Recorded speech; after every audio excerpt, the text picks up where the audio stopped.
அஸ்ஸலாமு அலைக்கும் வரஹ்மத்துல்லாஹி வபரகாத்துஹு. தினமும் ஒரு துஆ.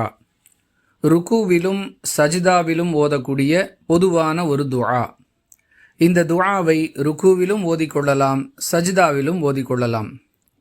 புகாரி எனும் நூலில் இடம்பெறக்கூடிய 794வது ஹதீஸில் இந்த துஆ பதிவு செய்யப்பட்டிருக்கிறது. சுபஹானகல்லாஹும்ம ரப்பனா ஒபிஹம்திக அல்லாஹும் மக்ஃபிர்லி. மீண்டும் ஒரு முறை சொல்லுகிறேன்.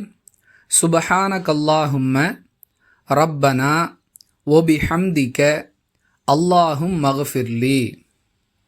இறைவா, நீ தூயவன், எங்கள் இரட்சகனே, உன்னை போற்றி புகழுகிறேன், என்னை மன்னிப்பாயாக என்பது இதன் பொருள். மீண்டும் ஒரு முறை அந்த துஆவை சொல்லுகிறேன்.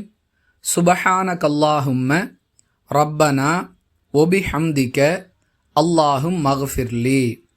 இதை மனப்பாடம் செய்து கொண்டு ருக்கு மற்றும் சஜிதா 2 நிலைகளிலும் ஓதிக்கொள்ளலாம். இதற்கான வழிகாட்டுதல் நமக்கு ரசூலுல்லாஹி ஸல்லல்லாஹு அலைஹி வஸல்லம் அவர்கள் மூலமாக கற்றுக் கொடுக்கப்பட்டிருக்கின்றது.